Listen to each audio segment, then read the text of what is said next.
Warahmatullahi wabarakatuh.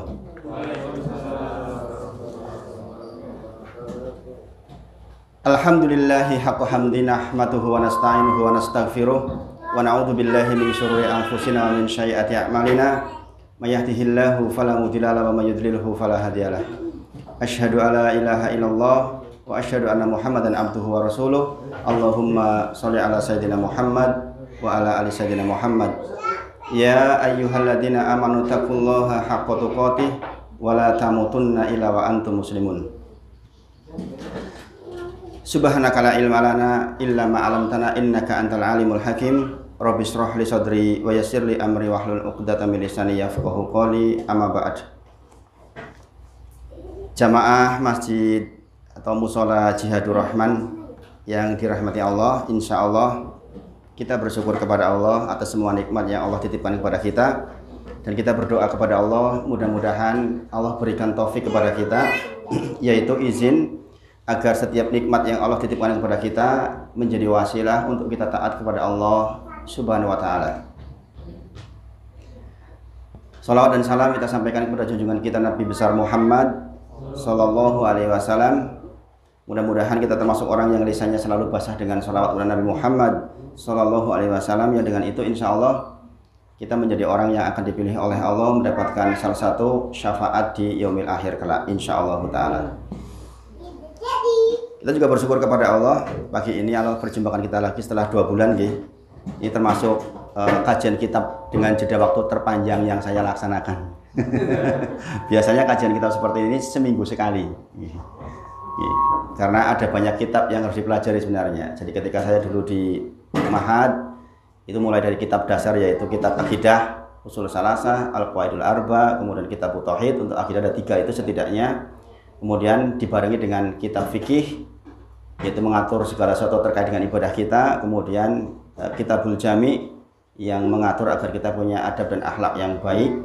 Kemudian tentang hari kiamat, kemudian tentang al-kabair, tentang dosa-dosa besar. Nah, itu paket sebenarnya yang seharusnya kaum muslimin paham. Dan untuk hadisnya minimal hadis arba'in dan umdatul ahkam. Maka kalau kita sudah mempelajari itu semua, seperti halnya jadi sudah di Mahad, insya Allah kalau lulus dari situ, insya Allah kita cukuplah untuk bekal, untuk kehidupan kita mengarungi dengan ilmu agama yang cukup baik insya Allah. Mudah-mudahan nanti Allah izinkan lebih rapat lagi kajiannya, insya Allah. Insya Allah. Bapak Ibu sedaya, kita bacakan ulang. Dengan hari ini sudah pegang kitabnya. Ini model kopiannya sengaja di sebelah kanannya ada tempat kosong. Ini supaya jenengan bisa menulis keterangan saya. Karena kitab ini adalah kitab matan. Kitab matan berarti hanya isinya saja kitab letterlek tanpa keterangan apa-apa. Nah, kita baca bersama, nanti diartikan, nanti jenengan di bawahnya itu tulis. Kalau makanya nanti ini harus menjadi milik penjenengan piyambak-piyambak, kitabnya dibawa pulang untuk dibuka kembali di rumah. Nah, ini akan membawa manfaat pembelajaran seperti ini, karena sejauh yang saya pahami, kalau belajarnya hanya lewat tablik abar saja, tematik ganti terus, jenengan susah dapat ilmu. Makanya mudah-mudahan dengan hadirnya kajian seperti ini, meskipun jenengan tidak mondok jauh-jauh, Mushola Jihadur Rahman sudah menghadirkan sistematika pembelajaran seperti halnya di pondok. Mudah-mudahan ini bermanfaat dunia dan akhirat. Allahumma amin. Kita bacakan ulang di halaman 63 nggih. Nanti kita bahas satu persatu nggih insyaallah. Judul kitabnya adalah Al-Uthulu Tsalasah wa Adillatuha. Di atas sendiri yang tebal itu. 3 landasan pokok dan dalil-dalilnya. Artinya begitu nggih. 3 landasan pokok dan dalil-dalilnya. Kemudian di kitab induknya sebenarnya ada tulisan Bismillahirrahmanirrahim sebelum iklam, sebagaimana saya terangkan dulu. Kita bacakan ulang. Dulu kita sudah terangkan sedikit di pertemuan pertama, nanti kita terangkan ulang biar lebih paham lagi. Iklam, ketahuilah, rahimakallahu, semoga Allah merahmatimu, annahu, sesungguhnya, yajibu, wajib, alaina, bagi kita semua, ta'allumu mempelajari arba'a 4 masail perkara. Ini saya ulang, i'lam ketahuilah, rahimakallahu semoga Allah merahmatimu, annahu sesungguhnya yajibu wajib alaina bagi kita semua ta'allumu mempelajari arba'a 4 masail, yaitu perkara. Jadi dari sini kita tahu ada 4 hal yang wajib kita pelajari. Kemudian al-ula yang pertama al-ilmu adalah ilmu. Wahwa dia adalah, wahwa itu berarti dia adalah ma'rifatullah yaitu mengenal Allah, wa ma'rifatu nabiyhi yaitu mengenal nabi kita Nabi Muhammad sallallahu alaihi wasallam, wa ma'rifatu dinil Islam bil adillah dan mengenal agama Islam bil adillah dengan dalil-dalilnya. Kita tahu Pak Bungi, Rasulullah bersabda, bada'al islamu ghoriban. Islam itu muncul dengan terasa aneh dulu ketika muncul pertama. Iki opo to? Ada ajaran opo to? Dulu seperti itu. Wa sayaudu kama bada'a ghoriban. Nanti akan ada masa di mana orang-orang melihat Islam itu yo aneh rasanya. Nggih, fatuba beruntunglah lil huroba, orang-orang yang pada waktu itu menjadi orang aneh. Kenapa aneh? Saking orang Islam sendiri itu nggak ngerti Islam. Orang pakai jilbab besar itu apa tuh kok aneh banget medeni. Sebagian ada yang pakai cadar misalnya, itu padahal juga bagian dari agama. Mengatakan kok aneh ya. Perempuan misalnya pakai jawro, pakai kaos kaki, kok aneh ya. Laki-laki pakai jenggot, kok aneh ya. Kemudian mungkin celana di atas mata kaki, kok aneh ya, gitu mungkin. Nah, saking tidak pahamnya kaum muslimin terhadap ajarannya, sampai-sampai orang muslim sendiri mengatakan Islam itu aneh, gitu. Nah ini makanya kita belajar seperti ini, dikatakan wa ma'rifatu dinil Islam bil adillah. Kita mengenali agama Islam dengan dalilnya, bukan dari tradisi, bukan dari karena saya orang tuanya Islam maka saya Islam. Bukan seperti itu. Kita dengan belajar kitab ini akan tahu bahwa oh Islam itu seperti ini toh, sehingga saya memilih Islam itu dengan keterangan yang sempurna. Kemudian yang kedua, asaniyah al-amalu bihi, yaitu mengamalkannya. Hi di situ kembali ke ilmu, berarti mengamalkan ilmu yang sudah kita dapat. Ats-tsalisah yang ketiga, ad-da'watu ilaihi, yaitu mendakwahkan ilmu yang sudah kita peroleh dan kita amalkan. Yang keempat, ar-rabi'atu, yang keempat, as-sabru alal adafih, yaitu sabar di atas gangguan. Adaf itu gangguan-gangguan. Kita bersabar di atas gangguan ketika mencari ilmu, ketika mengamalkan, ketika mendakwahkan. Kemudian penulis menuliskan wad dalilu qaulu ta'ala, adapun dalilnya Allah berfirman, ini kebiasaan nggih, kita belajar mendatangkan dalil supaya kita tentrem melaksanakannya. Jangan sampai seperti orang-orang dulu yang mengatakan ngopo to ngono repot ngo dalil-dalil barang, ibadah ngo dalil-dalil barang. Justru beragama itu harus dengan dalil. Dan kalau kita jauh ke belakang ditarik para sahabat, semua yang dilakukan para sahabat pasti ditanyakan dalilnya. Sampai pun hal yang terkecil, semisal contoh ketika ada seorang tersengat lebah, kemudian dia minta diruqyah. Maka kemudian sahabatnya bertanya, apakah engkau tahu Rasulullah perintahkan ini? Maka kemudian disebutkan 2 hadis tentang ruqyah. Oh begini dan begini. Kemudian yang mengatakan, oh kalau minta ruqyah itu nanti nggak bisa masuk surga tanpa hisab loh. 2 hadis ini dikompar. Berarti ada 2 dalil dihadirkan. Ini kebiasaan para sahabat. Maka kita pun meniru. Karena sesungguhnya ibadah itu hanya ittiba saja, meniru saja. Wa dalilu qaulu ta'ala pun firmannya, dalilnya adalah berfirman, bismillahirrahmanirrahim wal 'ashr innal insana lafi khusr illa alladziina amanu wa 'amilus solihati wa tawassaw bil haqqi wa tawassaw bis sabr. Ini dalilnya. Insyaallah sudah paham artinya. Kemudian penulis menghadirkan, kita bacakan sampai batas tengah ini nggih. Qala as-Syafi'i rahimahullahu taala, berkata Imam Syafi'i semoga Allah merahmatinya. Maka kebiasaan ini rahimahullahu ta'ala artinya kita sedang mendoakan orang yang kita sebut namanya. Berkata Imam Syafi'i, semoga Allah merahmatinya. Maka kita mengatakan almarhum kepada orang yang sudah meninggal. Berarti orang yang telah dirahmati Allah. Jadi kalau jadi gelar almarhum itu gelar yang tinggi. Sudah kepastian seolah-olah bahwa dia mendapatkan rahmat dari Allah. Yang paling pas sebenarnya rahmatan wasi'ah. Semoga mendapatkan rahmat yang luas. Kata Imam Syafi'i, lau seandainya ma anzalallahu hujatan, Allah hanya menurunkan hujah ala kepada khalqihi, semua ciptaannya, makhluk ciptaannya, illa kecuali hadihi ini surat lakafathum, maka cukup. Kata Imam Syafi'i, seandainya Allah hanya menurunkan surah Al-Asr saja cukup jadi hujah. Nah, saya terangkan maksudnya. Kemudian waqala Al-Bukhari rahimahullahu ta'ala, berkata Imam Bukhari, semoga Allah merahmatinya, babul ilmi qoblal qawli wal amal, bab tentang ilmu sebelum kita berucap dan bertindak. Dulu sudah diterangkan, insya Allah saya terangkan ulang.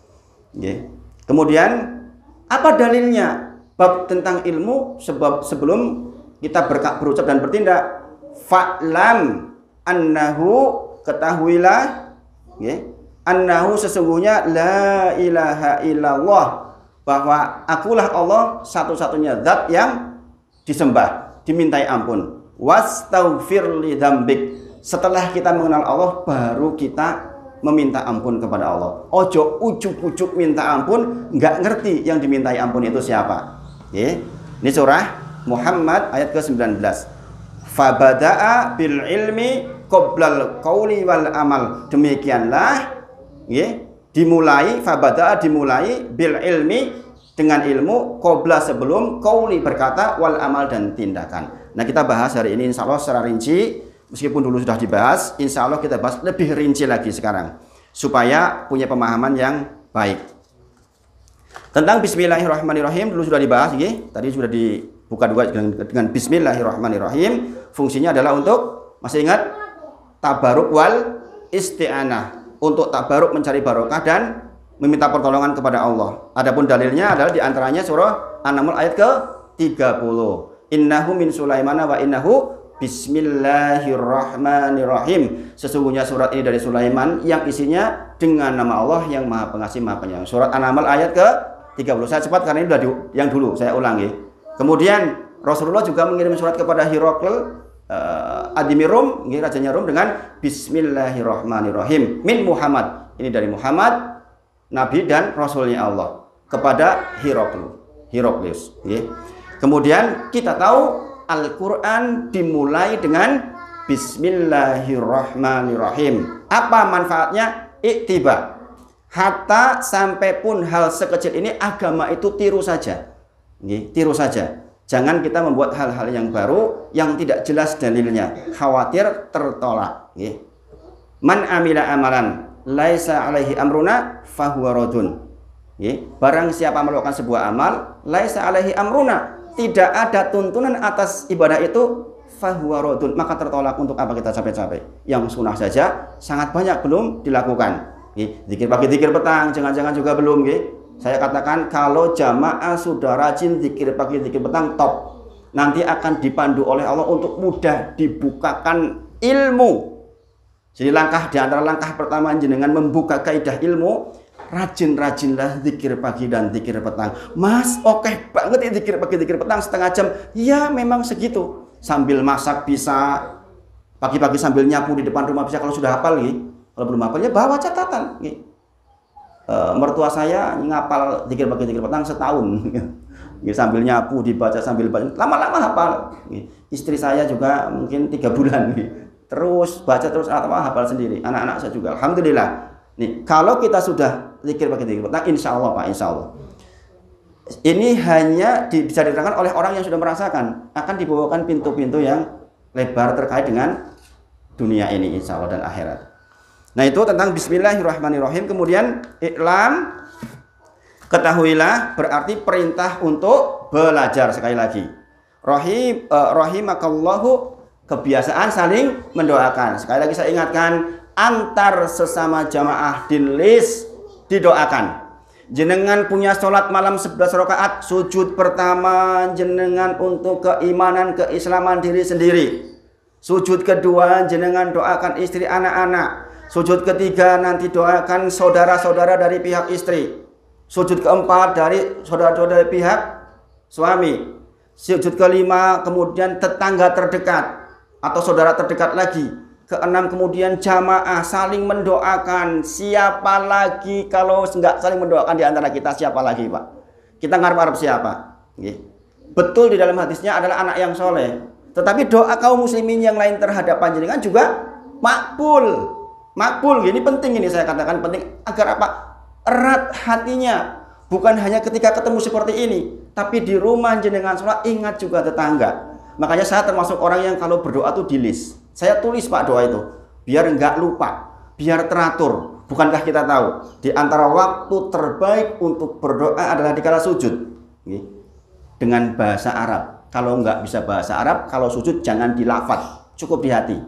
Karena sholat batal kalau kita mengucapkan bahasa selain bahasa Arab. Maka ketika kita sujud, subhana rabbiyal a'la wa bihamdi, subhana rabbiyal a'la wa bihamdi, subhana rabbiyal a'la wa bihamdi, kemudian kita berdoa. Kalau sholat sendiri kan mau setengah jam juga silakan sujud. Makanya banyak orang yang sampai berbekas di dahinya karena saking lamanya sujud. Meskipun itu bukan tanda, bukan sebagai sebuah ukuran keimanan, bukan. Jadi kata-kata rahimakallahu saling mendoakan, ingat-ingat ini. Apalagi udah menjelang Ramadan. Jangan pelit-pelit mendoakan orang lain. Alah, doa kayak ngopo, malah kata di pena. Rugi kita. Karena apa? Kalau kita mendoakan, justru malaikat mendoakan kita. Ini penting sekali diamalkan insya Allah. Doa-doa yang umum untuk diri sendiri, misalnya Robbi wajnubni wabaniya anak budal asnam, doanya Nabi Ibrahim. Ya Allah, saya mohon kepadamu agar aku terhindar dari persembahan kepada berhala. Demikian juga anak keturunanku. Ini Ibrahim alaihissalam yang berdoa, yang tauhidnya tuh sempurna. Bapaknya tauhid saja masih berdoa, ya Allah, jangan jadikan aku menyembah kepada selain Engkau. Demikian juga anak keturunanku. Maka doa ini jangan ditinggalkan. Ini doa ini Pak, dibahas para ulama. Yang membahas ulama itu kebanyakan sampai nangis. Kenapa? Lah ini yang menyebutkan Ibrahim alaihissalam. Koyo-koyo to wong sugih banget berdoa, ya Allah, saya jangan sampai saya jadi orang miskin dan anak-anak saya jadi miskin. Padahal dia kekayaannya tuh usura karu-karuan okeh. Lah patute dia tenang toh dengan kekayaan yang banyak. Tapi dia masih mengatakan saya pengen agar jangan sampai miskin dan keturunan saya miskin. Nah seperti itulah kekayaan tauhidnya Ibrahim alaihissalam itu sangat banyak, tapi masih tetap berdoa, Robbi wajnubni wabaniya anak budal asnam. Kemudian doa yang lain apa? Allahumma aslih li dini alladhi wa ismatu amri. Ya Allah, perbaikilah urusan agamaku, kata Rasulullah. Alladhi wa ismatu amri, karena urusan agama itu yang mengurusi semuanya. Ini dihafal Pak, doa seperti ini. Allahumma ya Allah aslih li, saya mohon perbaiki kepadamu dini agamaku, alladhi wa ismatu amri, yang dia itu agama adalah mengatur seluruh kehidupan kita. Ini juga doa pendek tapi diamalkan, insya Allah. Kemudian annahu, sesungguhnya wajib hukumnya mempelajari 4 hal ini. Alaina, bagi kita semua, ta'alumu arba'a masalih, terhadap 4 hal ini. Kita bahas satu-satu insya Allah. Tadi agak cepat, nggak apa-apa nggih. Bisa ditangkap nggih? Karena itu ngulang yang kemarin. Yang pertama, al-ilmu. Wahwa, dia adalah ma'rifatullah, mengenal Allah, ma'rifatu nabiyihi, mengenal nabi, wa ma'rifatu dinil Islam bil adilah, dan mengenal agama Islam dengan dalil-dalilnya.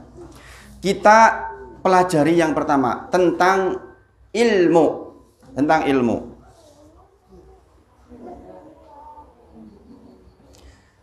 Beliau penulis mengatakan ilmu yang dimaksud di sini adalah ilmu syariat.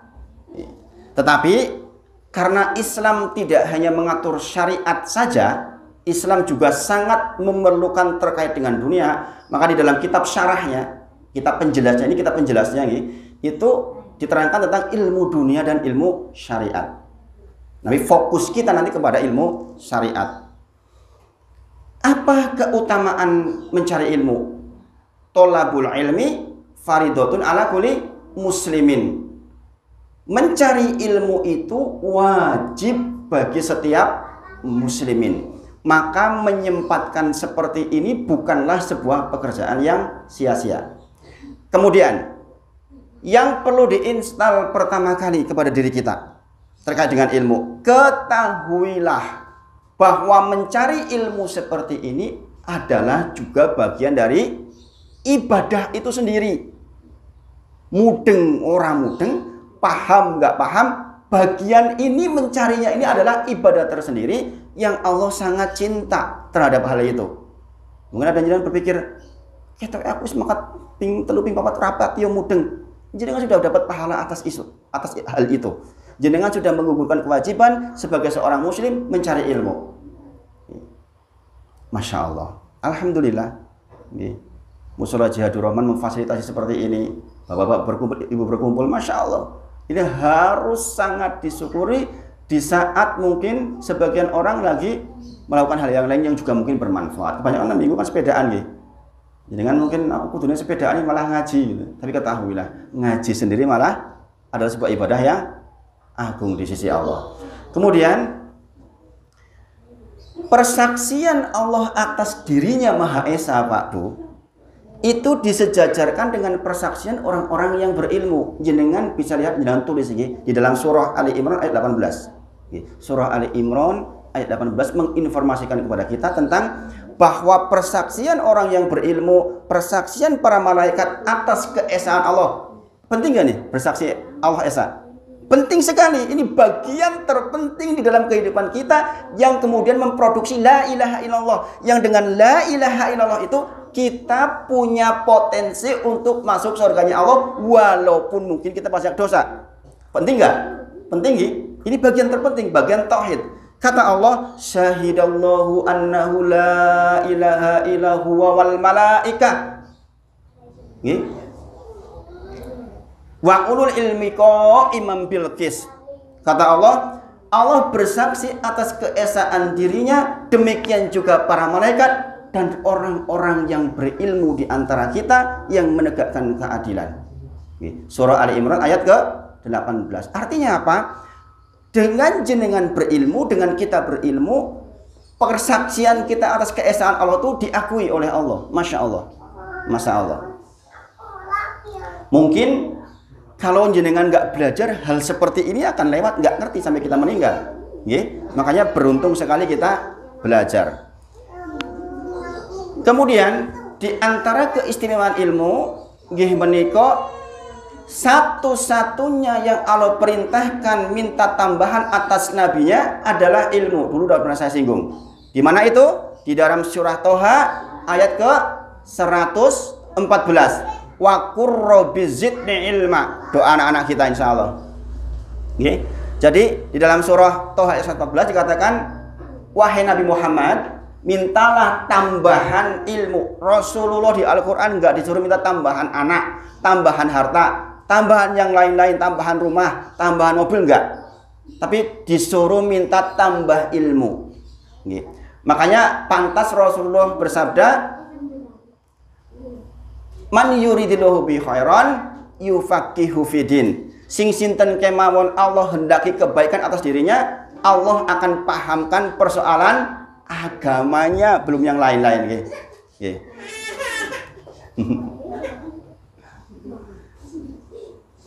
Kemudian perkataan dari Ibnul Mubarak,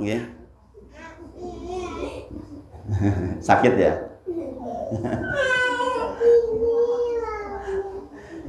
Kata Ibnul Mubarak, wala a'lamu ba'dal nubuwah, saya tidak mengetahui sesuatu setelah kenabian darajatan afdolu min basil ilmi.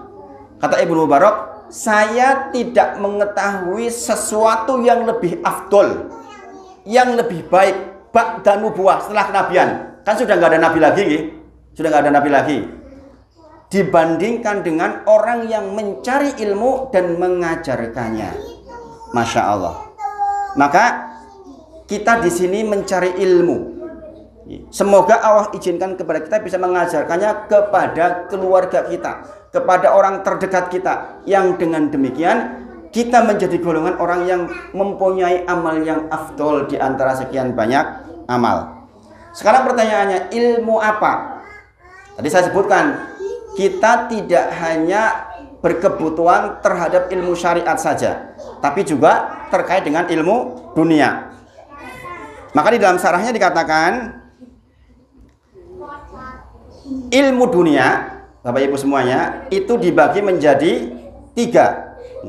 Ini hanya sekedar untuk pengetahuan, jenengan mungkin lebih canggih, lebih pintar di dalam hal ini, karena masing-masing kita punya keterampilan di bidang ilmu kita masing-masing. Saya belajar teknik kimia, ya saya hanya membidangi itu. Saya tidak membidangi engineer yang lain. Saya tidak belajar teknik mesin, saya tidak belajar teknik elektro, saya tidak belajar teknik geologi, dan sebagainya. Hanya belajar tentang teknik kimia saja. Wong itu memang bidang saya. Yang pertama, ilmu dunia yang fardu ain dan fardu kifayah. Di dalam sana dikatakan ilmu dunia termasuk hal yang penting, karena kita tahu bahwa agama Islam bukan hanya berbicara tentang masalah syariat saja.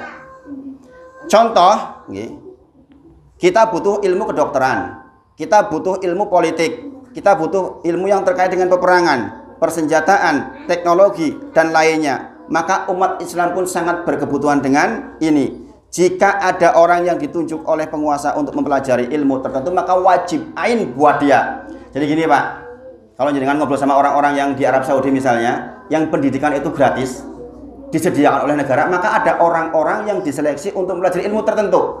Kamu berangkat ke Amerika belajar tentang teknologi pesawat misalnya, maka bagi yang bersangkutan itu wajib ain, wajib berangkat, karena penguasa yang menyuruh. Paham nggih? Kalau di Indonesia nggak akan kita milih sendiri. Biaya dewe. Gitu. Kalau di sana dibiayai. Bahkan kita tahu orang-orang luar Saudi saja belajar di sana disangoni.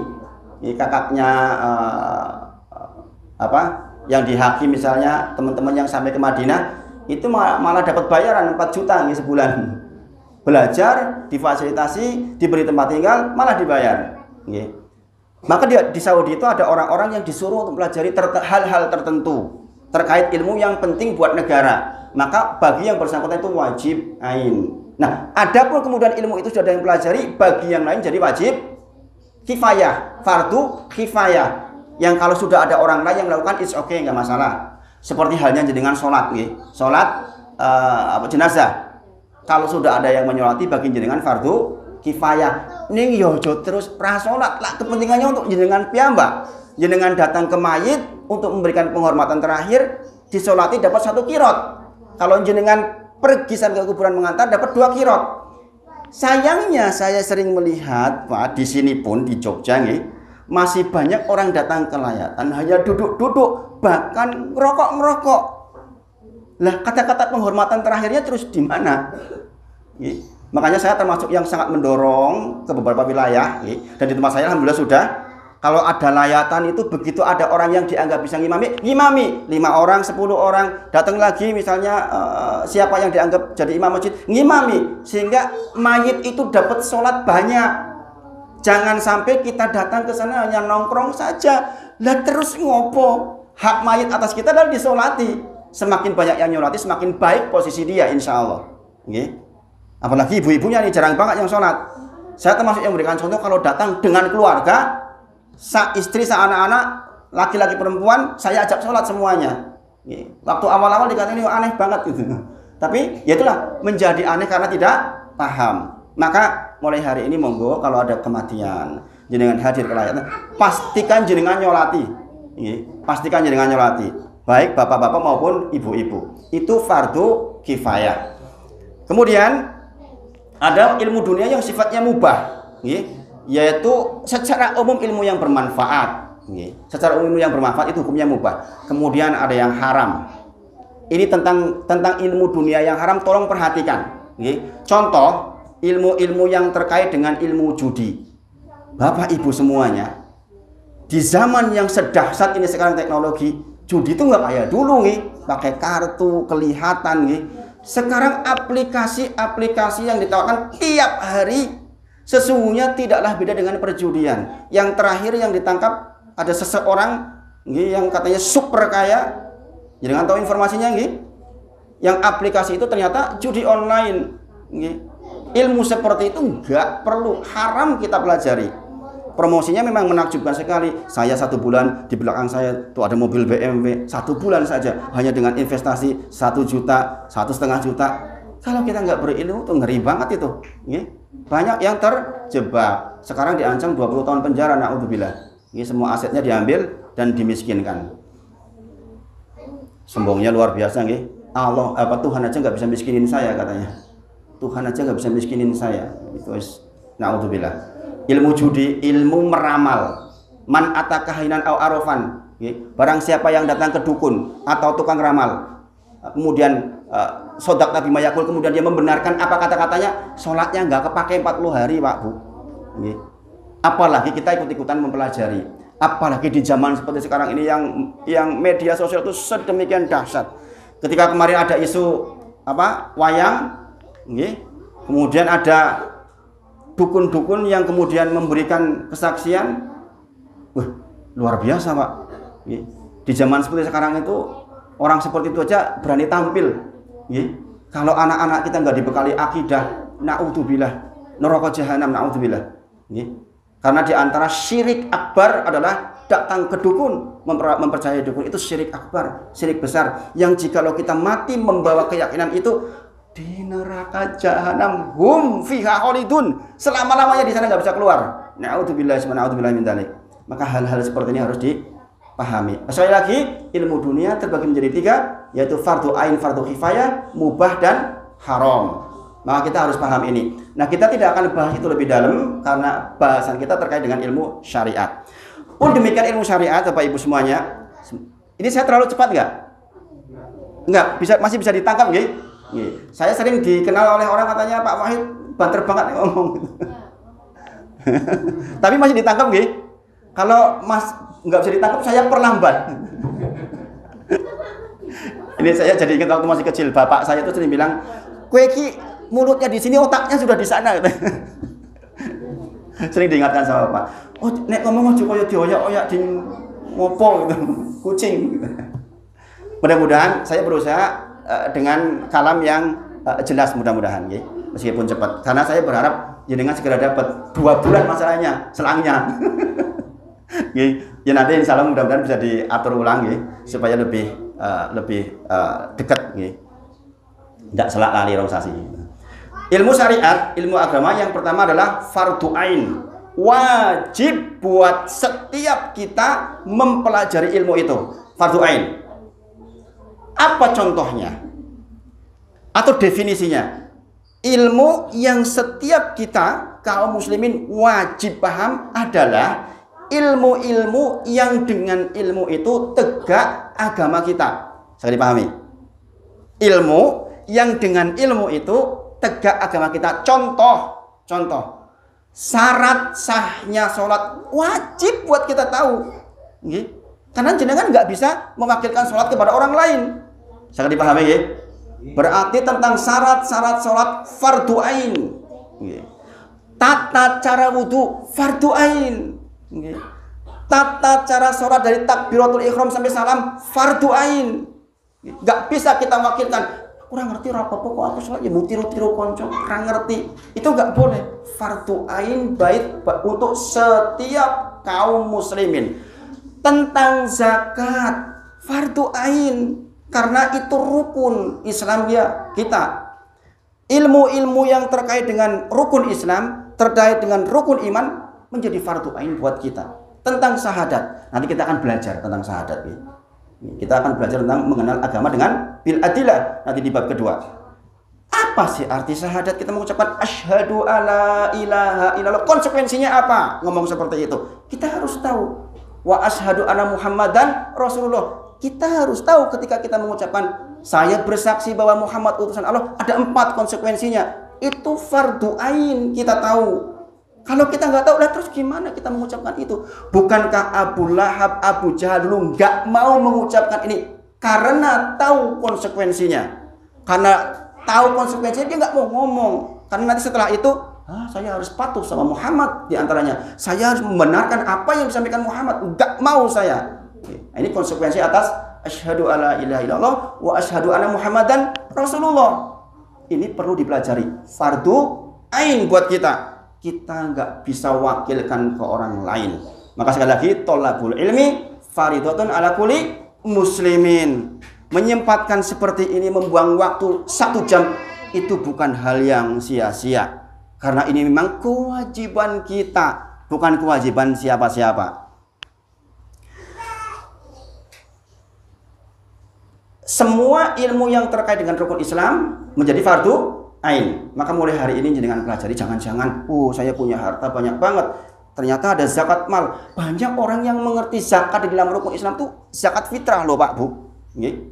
Padahal maksud di situ zakat mal yang paling utama. Orang punya harta sampai kepada nisabnya, sampai kepada haulnya, senilai plus minus 50 juta dalam satu haul, wajib buat dia zakat. Bagaimana dengan zakat perdagangan misalnya? Bagaimana dengan ilmu faraid tentang warisan? Orang meninggal bagaimana cara membaginya? Wajib kita tahu. Sehingga jangan sampai kita meninggal mempunyai harta yang belum dizakati, ada hak orang lain atasnya. Na'udzubillah. Karena itu berat buat kita di kuburan, di alam kubur. Nah, itu yang fardu ain. Jadi intinya definisi fardu ain adalah segala ilmu yang dengan ilmu itu berjalan tegak agama kita beserta dengan turunan-turunannya. Definisi itu dicatat oleh jenengan biar jenengan bisa memahami.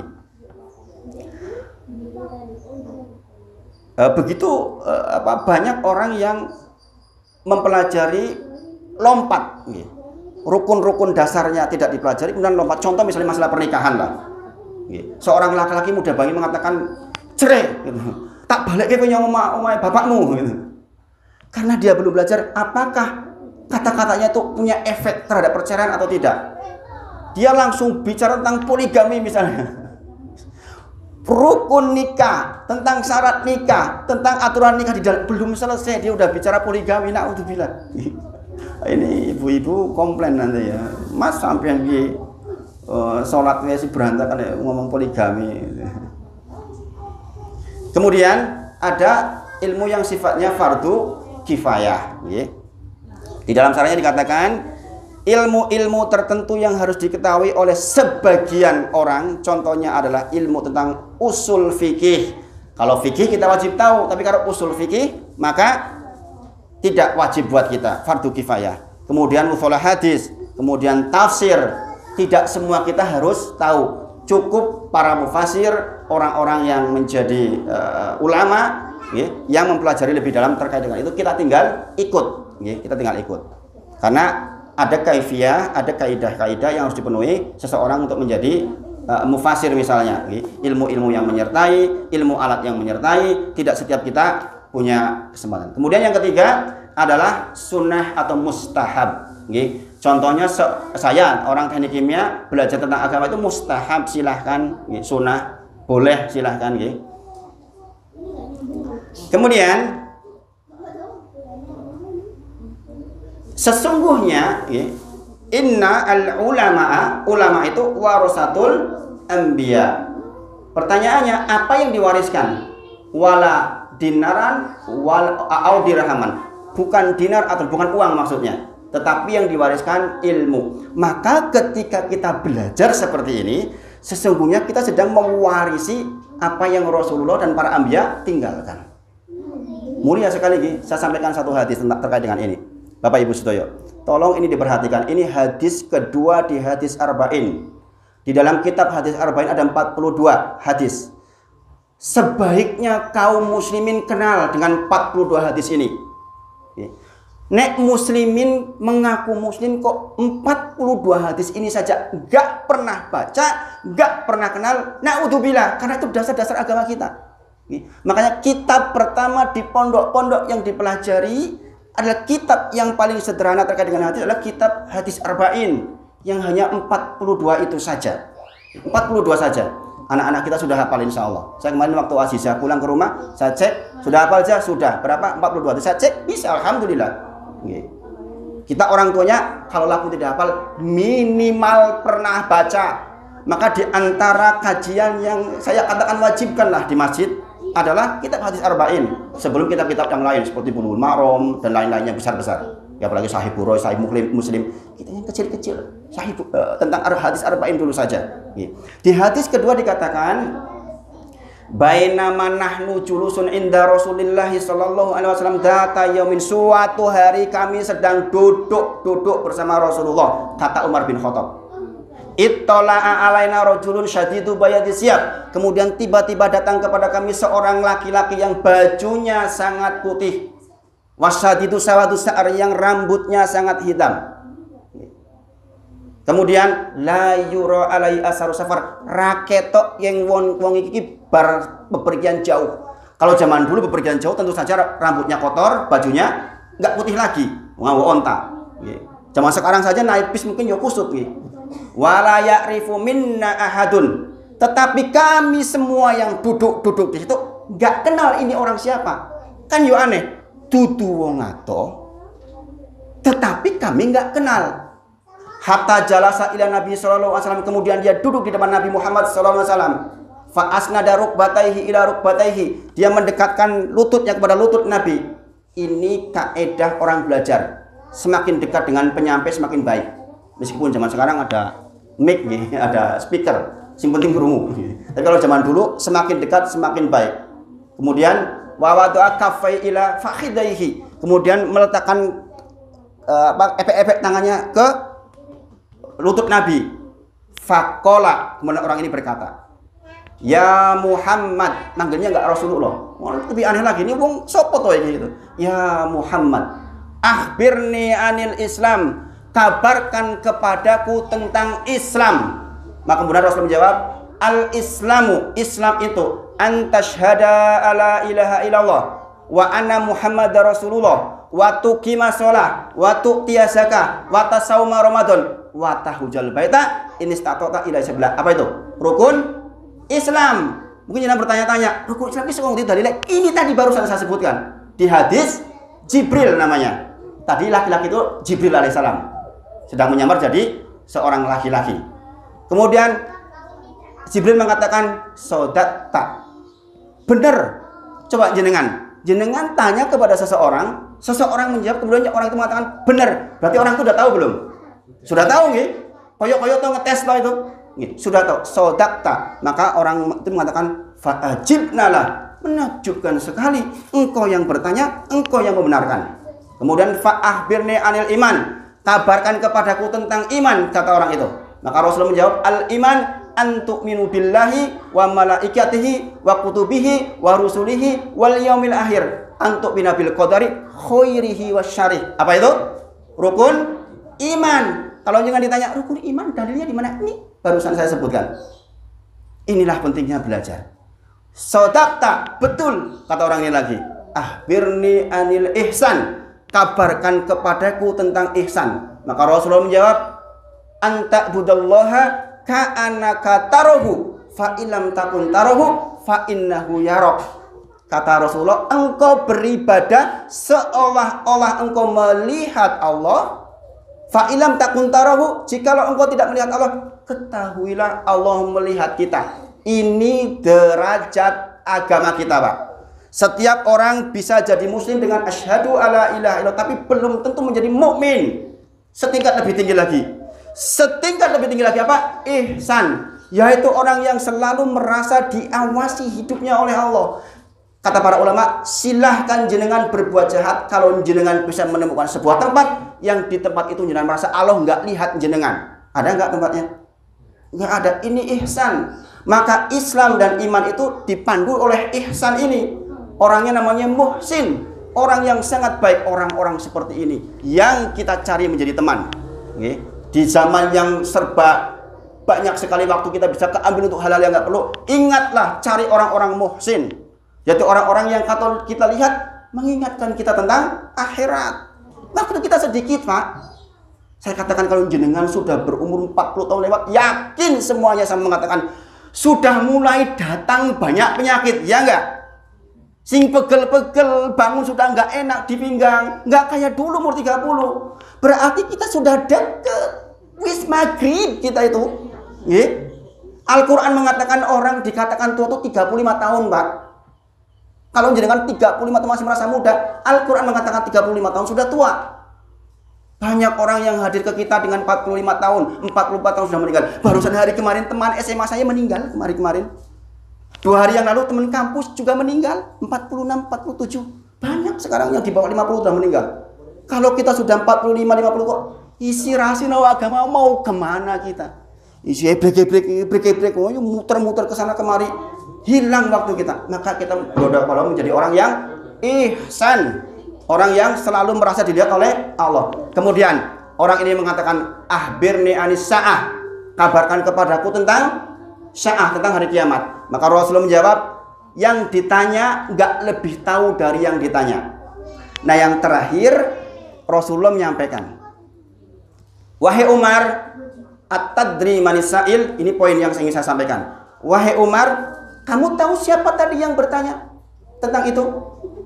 Allahu wa rasuluhu a'lam. Allah dan Rasulnya yang tahu. Ini adab, Pak.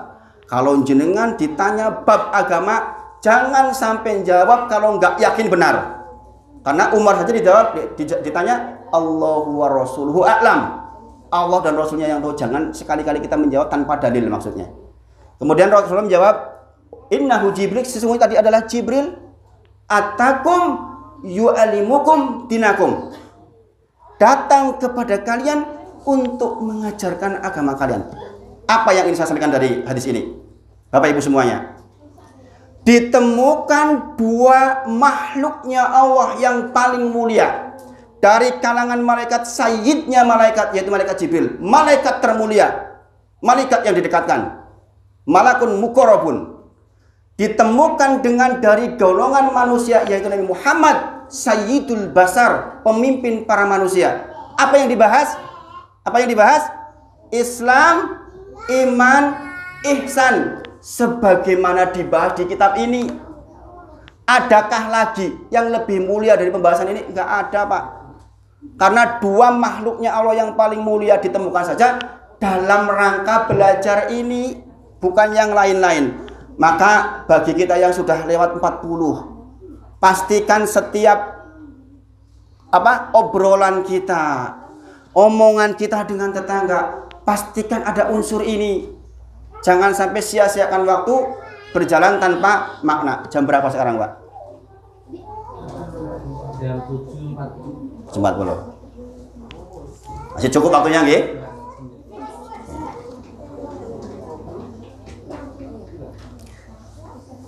Monggo sambil dibagi, kalau sambil diunjuk juga boleh.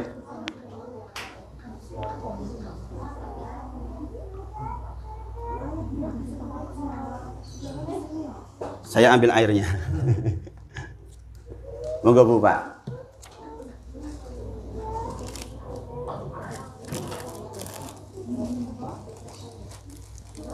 Jangan lupa bismillah.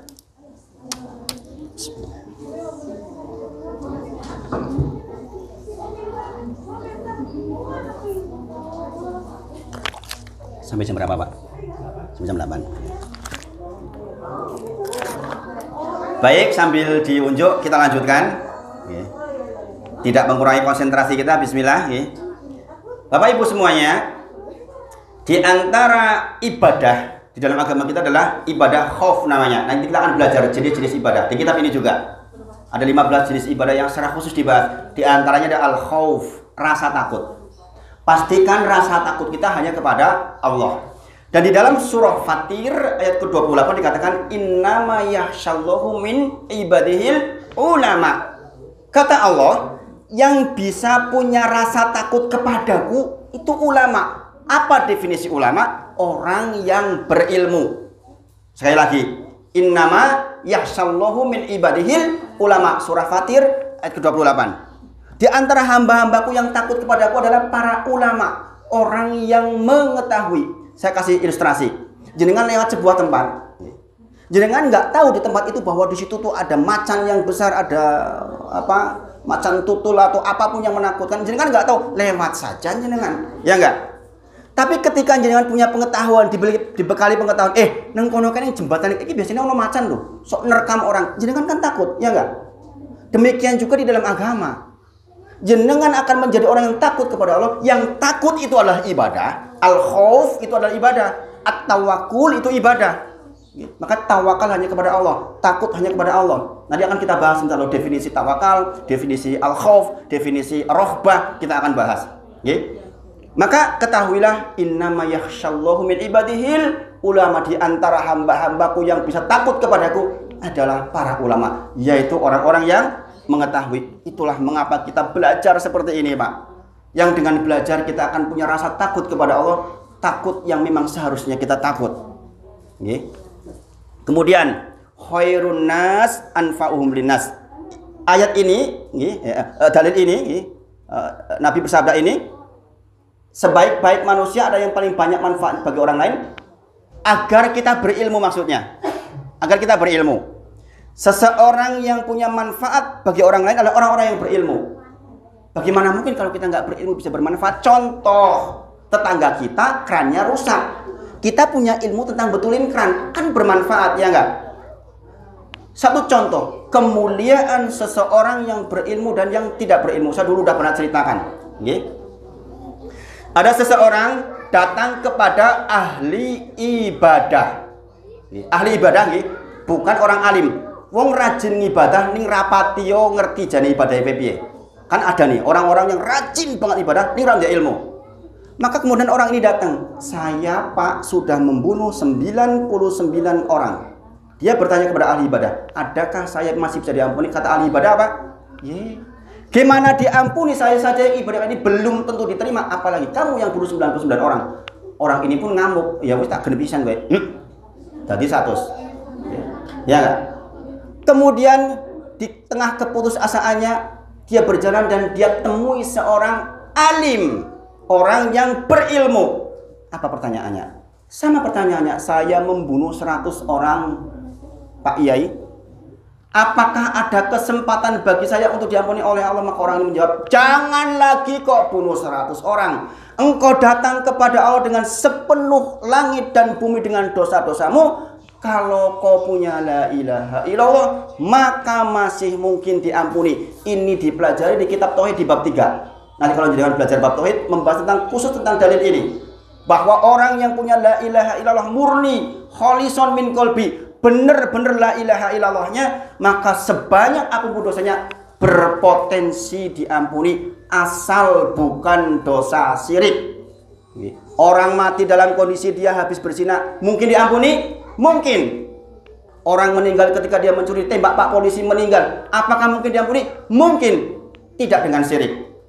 Syirik itu mensekutukan Allah. Maka nanti juga kita akan belajar tentang itu. Maka sekali lagi, orang alim itu menjawab dengan ilmu. Makanya orang yang alim beribadah, sama-sama sholat 2 rakaat, di sisi Allah sangat berbeda perbandingannya dengan orang yang hanya ibadah tanpa ilmu. Perbandingannya seperti bintang kecil dibandingkan rembulan yang besar yang menerangi sekitarnya. Karena orang berilmu bisa memberikan ketentuan ibadahnya kepada orang lain, bukan hanya untuk dirinya sendiri. Sekali lagi, inilah keuntungan kita mempelajari ilmu, insyaallah ta'ala. Dari sini kita tahu bahwasanya di antara ilmu yang wajib adalah mengenal Allah, mengenal Nabi Muhammad, dan mengenal agama Islam dengan dalil-dalilnya. Maka kemudian Imam Al-Bukhari mengatakan babul ilmu di kitabnya tadi, babul ilmu qoblal qawli wal amali. Bab tentang ilmu sebelum kita berucap dan bertindak. Ini kelihatan kalimat sepele, tapi ini kaidah kehidupan kita. Dulu udah pernah saya sampaikan, nojo nganti keperucut kata-kata. Karena nek bacut keperucut jiku angel banget. Pikirkan sekali lagi, kalau kita mau ngomong, mau bertindak, apakah ini punya efek buat orang lain? Apakah punya efek buat keluarga kita? Makanya orang berilmu biasanya lebih banyak diam. Karena setiap dia mau bertindak, mikir dulu, ini bagaimana ini efeknya? Apakah akan menyakiti orang lain atau tidak? atau ini punya efek buruk atau tidak, dipikir. Khususnya ibu-ibu ini yang suka ngerumpi. Cuma sekarang bapak-bapak juga suka ngerumpi ya, Bu. Hati-hati kalau ngerumpi. Ya, karena setiap kata-kata kita dipertanggungjawabkan dunia akhirat. Mung goro-goro salah diksi. Esensinya bener, memang ya orang tuh seru-seru toa. Ini goro-goro perbandingannya keliru jadi masalah kan? Saya yakin kan maksudnya juga bukan itu kan, masa maksudnya itu. Wong pinter masa kayak gitu. Tapi gara-gara salah diksi, waduh jiku angel banget. Piye jiku ini? Wingi-wingi aku orang ngomong koyo salah kayak iki salah. Susah kan? Bayangin kalau dipikir dulu insya Allah lebih aman. Paham nggih? Menteri ini berat kan? Kalau kita yang salah aja masih mendingan ini.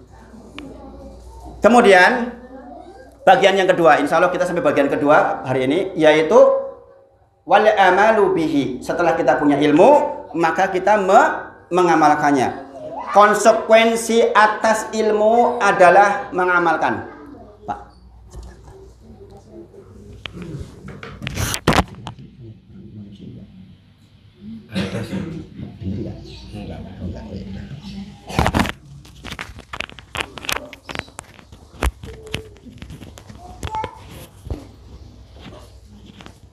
Baik, mengamalkannya kenapa saya tanya dulu nanti karena ada yang sensitif.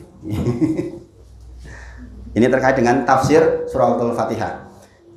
Dalam hal mengamalkan ilmu Bapak Ibu semuanya, jenengan perlu paham ini, jenengan catat betul, okay? Mungkin ini juga jenengan baru belajar seperti ini, okay? Karena banyak orang yang sudah tua kalau nggak belajar secara serius di pondok, ya nggak ngerti yang seperti ini. Konsekuensi atas ilmu adalah mengamalkan. Kemudian ada subhat begini, oh nek ngono aku ora mendingan rasa sinau wae, ngopo nek sinau dadi kudu ngamalke? Ada nggak kepikiran seperti itu? Saya dulu sempat kepikir kayak gitu, sinau tentang bab riba misalnya, saya jadi harus menghindari riba. Ngerti ngono ora rasa sinau wae ngopo? Ya enggak? Saya sinau bab salat tahajud dadi malah jadi kudu nglaksanaan tahajud. Nek ora kan dadi ora. Ada kecenderungan seperti itu enggak? Subhat di pikiran. Tetapi Bapak Ibu semuanya, di zaman seperti sekarang ini tidak ada udzur buat kita untuk tidak belajar. Karena WA saja bisa untuk belajar. Kecuali jadi kan hidup di tengah hutan sendirian, nggak ada internet, nggak ada informasi, bisa alasan itu. Sekarang gimana jadi ngomong alasan coba? Nggak bisa. Karena informasi atas ilmu itu mengalir sangat deras hari ini.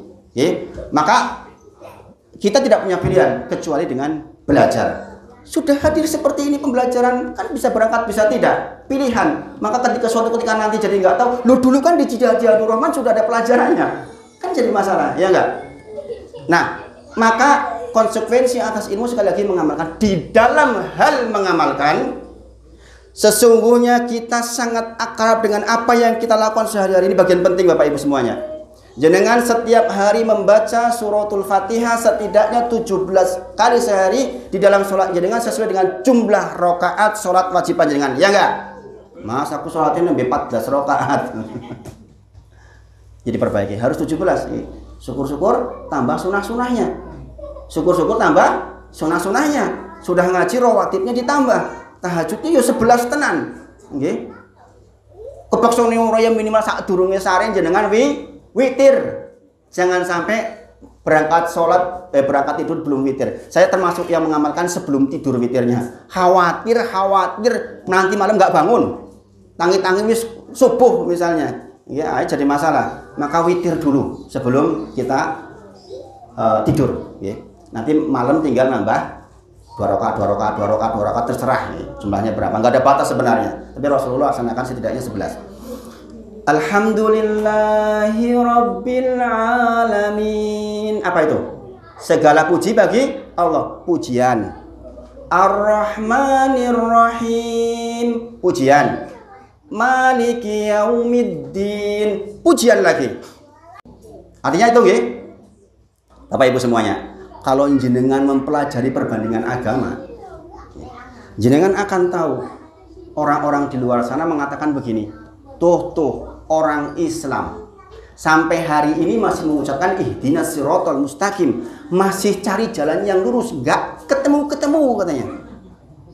Nabinya saja masih mengatakan ihdinas siratal mustaqim, bagaimana lagi umatnya? Sampai hari ini nggak ketemu tuh jalan lurus tuh, kasihan amat.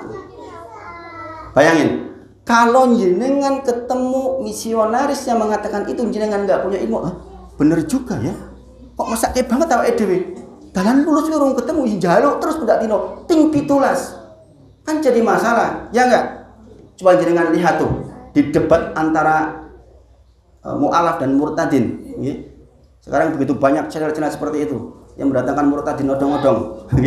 Banyak banget ya yang mengatakan hal semisal ini. Ketahuilah Bapak Ibu semua. Makanya kita belajar ya. Ketika ditanya tafsir ihdinas siratal mustaqim, ya Allah saya kepadamu minta jalan yang lurus, dijawab di ayat berikutnya, yaitu apa? Siratal ladzina an'amta alaihim, yaitu jalannya orang-orang an'amta alaihim yang kepada dia diberi nikmat. Paham ya? Paham ya? Jalannya siapa? Jalannya orang-orang yang kepada mereka diberi nikmat. Pertanyaannya, siapa orang-orang yang diberi nikmat oleh Allah? Ditafsir dengan surah An-Nisa ayat ke-69. Ini penting Pak, seperti ini, jangan catat. Tafsir atas siratal ladzina an'amta alaihim adalah surah An-Nisa ayat ke-69. Apa bunyinya? A'udzubillahi minasyaitonirrajim. Wa ma yuti'illaha wa rasul, barang siapa yang taat kepada Allah dan Rasulnya, faulaika ma'alladzina an'amallahu alaihim. Kata Allah, barang siapa yang taat kepada Allah dan Rasulnya, maka dia akan bersama orang-orang yang kepadanya diberi nikmat. Lanjutan ayatnya, minan nabiyyin wasiddiqin wasyuhada wassolihin wa hasuna ulaika rafiqa. Kata Allah, orang yang diberi nikmat adalah korongan orang para nabi. Wajib buat kita tahu sejarahnya mereka, kemudian kita meniru cara hidup mereka. Itulah jalan yang lurus. Para siddiqin, kita tahu ada seorang sahabat bergelar As-Siddiq. Siapa itu? Abu Bakar As-Siddiq. Kapan dia dapat itu? Gelar itu? Ketika terjadi peristiwa Isra Mi'raj. Semua orang ragu-ragu, masa sih dalam jangka waktu 1 malam dari Mekah ke Palestina, zaman dulu waktu 2 bulan. Nek pakai bis berapa? 2 hari 1 malam. Kalau pakai pesawat beberapa jam nek zaman sekarang. Zaman waktu itu dikatakan saya dalam semalam bolak-balik bahkan sampai ke Sidratul Muntaha. Isra dari Mekah ke Madinah. Bayangkan, nek orang nggak yakin dengan Rasulullah, iki dan iki. Makanya Abu Lahab, Abu Jahal mengatakan ini kesempatan nih untuk mengatakan kepada orang-orang ini wong edan ini majnun ini. Maka ketika orang-orang sudah ragu semua, didatangkan Abu Bakar. Maka dikatakan, iki lho koncomu cerita ngene.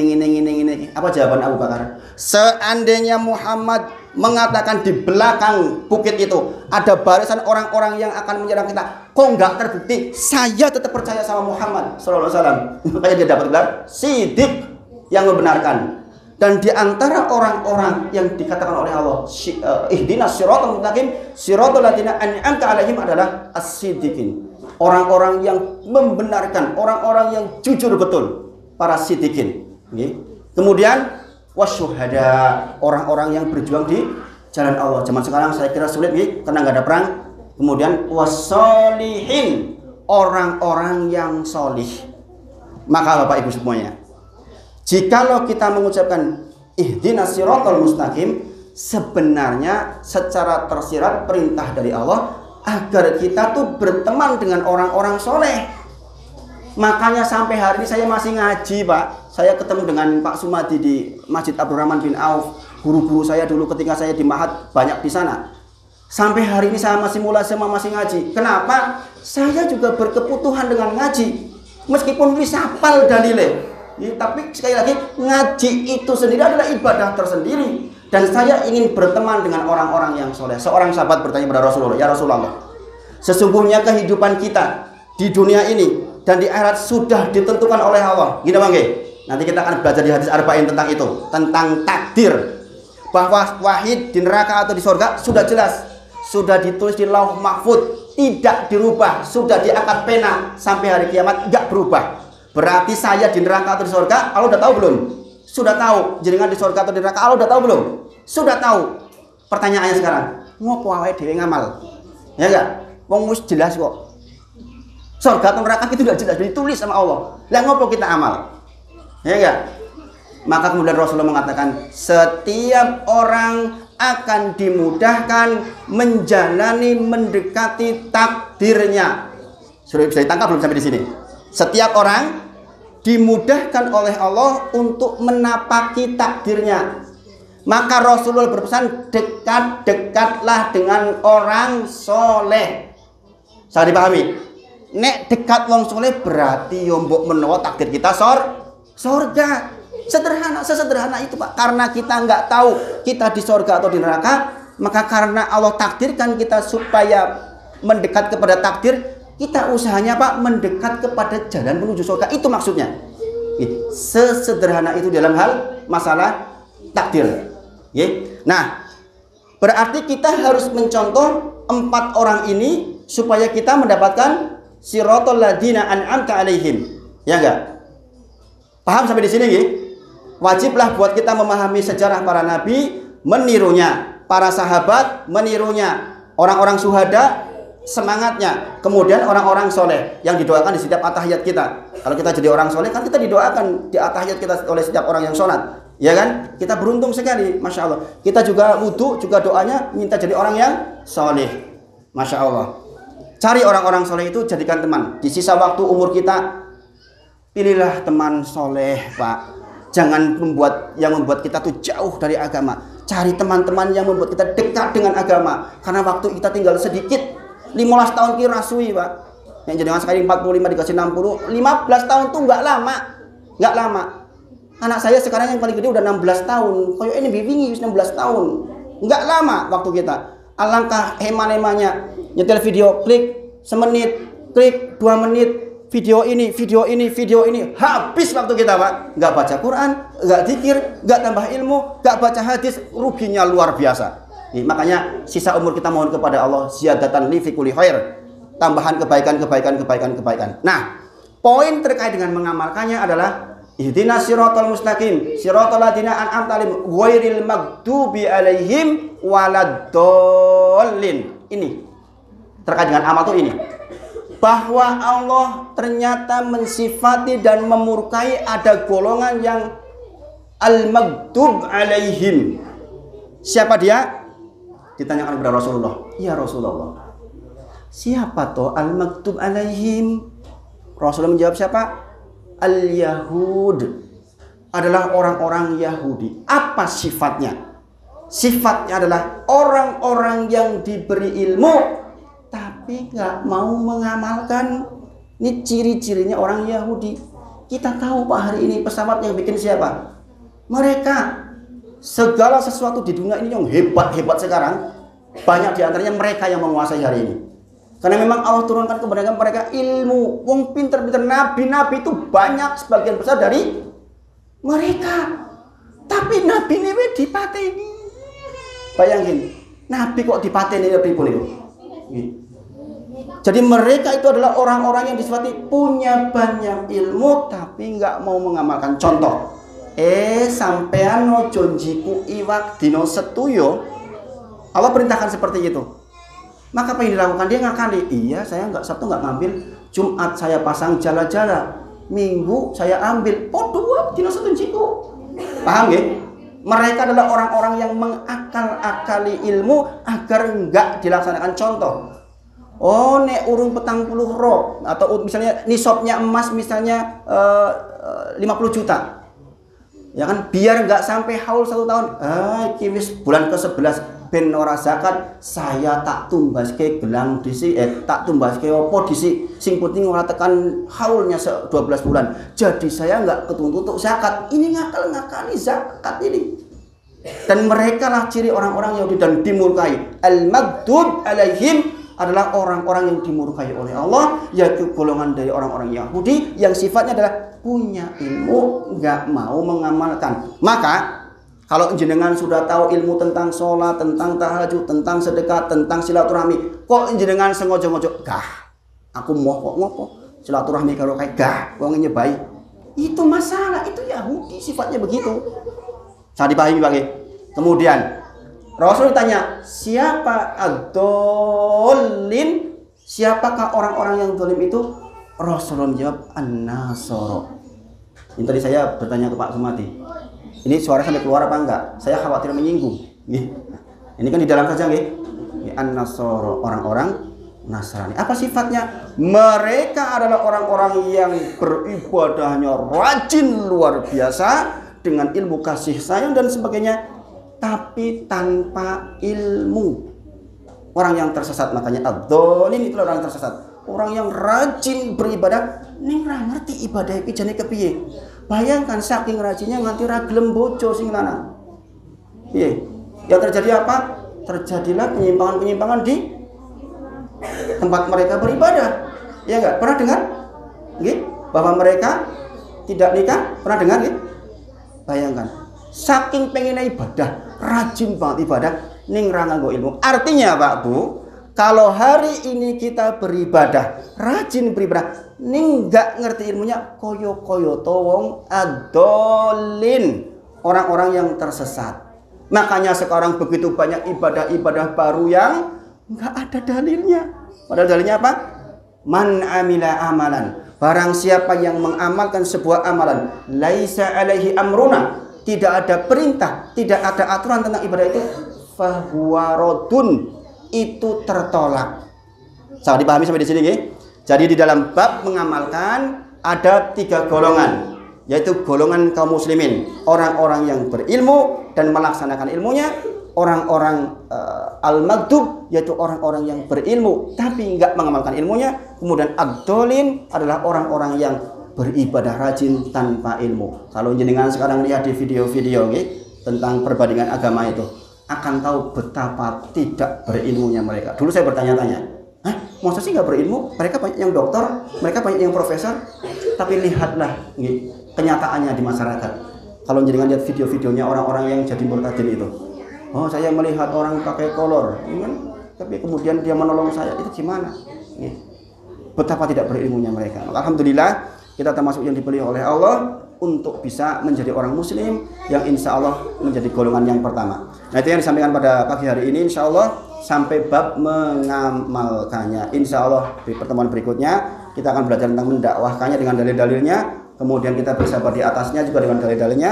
Baru kemudian kita masuk ke mukadimah yang kedua dan kita akan belajar lebih dalam lagi tentang Islam di dalam kitab ini. Saya kira itu yang disampaikan pagi ini. Mohon maaf jika ada hal yang kurang pas. Jika ada pertanyaan silahkan. Saya akhiri dulu dengan kafaratul majlis. Subhanakallahumma wa bihamdika asyhadu alla ilaha illa anta astaghfiruka wa atubu ilaik. Wa akhiru da'wana alhamdulillahirabbil alamin. Assalamualaikum warahmatullahi wabarakatuh.